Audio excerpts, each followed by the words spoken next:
నమస్తే, welcome to story board.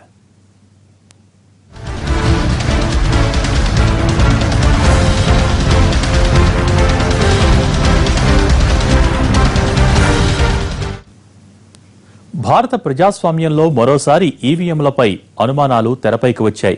ఈవీఎంలను tampering చేయవచ్చని, UP ఎన్నికల్లో బీజేపీ ఇదే దారిలో గెలిచిందంటూ మొదలైన విమర్శల సునామీ రాజ్యసభను కూడా ముంచెత్తాయి. ఇక భవిష్యత్తులో జరగబోయే ఎన్నికల్లో ఈవీఎంలకు బదులు బ్యాలెట్ పేపర్ వాడాలన్న డిమాండ్లు మరోసారి గట్టిగా వినిపిస్తున్నాయి.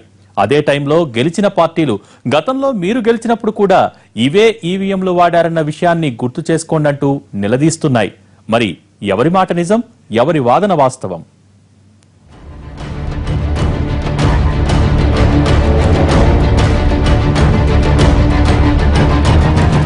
ప్రపంచంలో అతిపెద్ద ప్రజాస్వామ్యం మనది. ఇక్కడ అత్యంత సంక్లిష్ట ప్రక్రియ ఏదైనా ఉందా అంటే అది ఎన్నికల నిర్వహణ ఒక్కటే. 1947 నుంచి ఎన్నికల ప్రక్రియలో ఎన్నో మార్పులు వస్తూనే ఉన్నాయి. ఈ సంస్కరణల లక్ష్యం ఒక్కటే, దేశంలో ప్రజాస్వామ్యం మరింత పరిడవిల్లేలా చేయటం, ఎన్నికల అక్రమాలను నిరోధించటం, అర్హులైన అభ్యర్థులు, ప్రజా సేవకులను చట్టసభలకు పంపించటం, ఎన్నికల జాబితాల్లో పేర్ల నమోదు నుండి ఎన్నికల ఫలితాలను ప్రకటించే వరకు అన్ని దశల్లోనూ ఈ సంస్కరణలు అమలయ్యాయి. తొలినేళ్లలో 50-60 కోట్ల మంది జనాభా ఉన్నప్పుడు బ్యాలెట్ విధానం అనుకూలంగానే ఉండేది.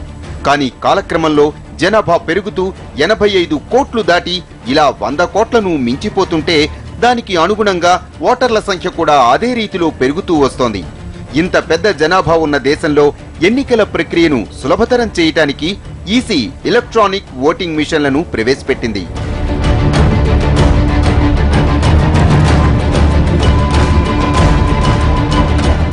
తొలినేళ్లలో బ్యాలెట్ పేపర్లు ముద్రించటం, వాటి మీద ఓటర్లు గుర్తులు ముద్ర కొట్టడం, కొన్నిసార్లు ఆ ముద్రలు సరిగా పడకపోయినా, ఇద్దరు అభ్యర్థులకు మధ్య పడినా, ఒకరికి మించి ఎక్కువ మందికి ఓటు ముద్ర వేసినా ఆ ఓటు చెల్లేది కాదు. అంతేకాదు, పార్టీల వారీగా పోలైన బ్యాలెట్లు విడదీసి వాటిని లెక్కపెట్టి రిజల్ట్స్ వచ్చేసరికి రోజున్నరకు పైగా సమయం పట్టేది.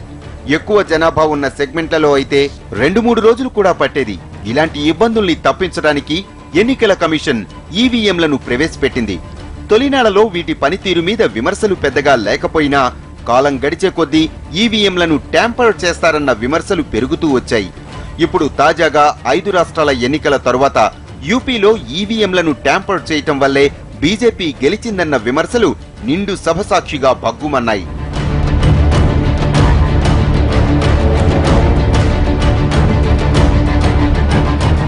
యూపీ ఎన్నికల ఫలితాలు వెలువడిన దగ్గర నుంచి కొనసాగుతున్న ఈవీఎంలపై దుమారం రాజ్యసభలో కూడా అగ్గిరాజేసింది. యూపీలో ఈవీఎంలు ఖచ్చితంగా ట్యాంపర్ అయ్యాయని బీఎస్పీ అధినేత్రి మాయావతి వాదించారు. బీఎస్పీ అధినేత్రి వాదనకు ఇతర పార్టీల ఎంపీలు కూడా మద్దతు తెలపడంతో సభ ఒక్కసారిగా అదుపు తప్పింది. ఇలా నిండు సభలోనే ఈ వాదోపవాదాలు స్పీకర్ పోడియం వద్దకు వెళ్లి తీవ్ర గందరగోళానికి దారితీశాయి. కేంద్రం వివరణ ఇచ్చుకునే ప్రయత్నం చేసినా ప్రతిపక్ష నేతలు మాత్రం వినిపించుకోలేదు. కాంగ్రెస్ నేత గులాం నబీ ఆజాద్ కూడా ఈవీఎంలు ట్యాంపర్ అవుతున్నాయని వాదించారు. ఈవీఎంల మీద సందేహాలుంటే ఈసీకి ఫిర్యాదు చేయాలన్న ప్రభుత్వ సమాధానాన్ని పట్టించుకోకుండా ఆందోళన చేశారు. ये बाई इलेक्शन जो चल रहे हैं, इन बाई इलेक्शनों में भी ये ईवीएम खत्म होना चाहिए और गुजरात और हिमाचल में कोई ईवीएम मशीन का इस्तेमाल नहीं होना चाहिए, ये मेरा कहना है। उत्तर प्रदेश में अभी विधानसभा के आम चुनाव होकर हटे हैं। उत्तर प्रदेश में ईवीएम में बड़े पैमाने पर गड़बड़ी की गई है और इस मामले को लेकर हमारी पार्टी अदालत में भी जा रही है, लेकिन और चली गई अदालत में।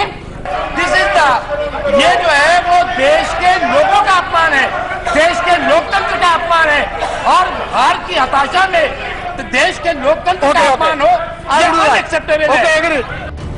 ఈవీఎంల పనితీరుపై అనుమానాలే కాదు, ఇకపై జరిగే ఎన్నికల్లో ఈవీఎంలు వాడకూడదన్న డిమాండ్లు వినిపిస్తున్నాయి. ఇదేదో ఇప్పుడే కాదు, దేశవ్యాప్తంగా ఎన్నికల తర్వాత ప్రభుత్వాలు మారినప్పుడల్లా ఓటమి పాలైన పార్టీలు చేసే ఆరోపణలు ఇవేనంటూ అధికార పార్టీలు కొట్టిపారేస్తూ ఉంటాయి.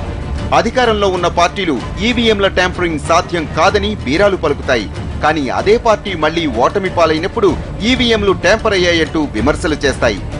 2007 ఎన్నికల్లో యూపీఏలో మాయావతి గెలిచినప్పుడు ఇవే ఈవీఎంలు వాడారు. ఆ తర్వాత 2012 ఎన్నికల్లో అఖిలేష్ యాదవ్ నేతృత్వంలో సమాజ్వాదీ గెలిచినప్పుడు కూడా ఇవే ఈవీఎంలు వాడారు. ఇప్పుడు బీజేపీ గెలిచినప్పుడు కూడా ఇవే ఈవీఎంలు వాడారు.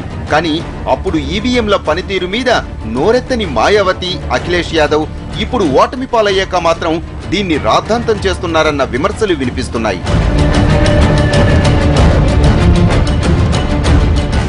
ప్రతి ఎన్నికల తరువాత ఓటమి పాలైన పార్టీలు విమర్శలు చేయటమే కాదు, ఈవీఎంలను ట్యాంపరింగ్ చేయవచ్చంటూ చాలా మంది ఎలక్ట్రానిక్ నిపుణులు కూడా నిరూపించారు. ఇప్పటికీ నిరూపిస్తూనే ఉన్నారు. మరి ఎవరి మాట వాస్తవం అన్నది మాత్రం ఇప్పటికీ ప్రశ్నగానే మిగిలిపోయింది. స్టోరీ బోర్డ్ లో షార్ట్ బ్రేక్ తీసుకుందాం.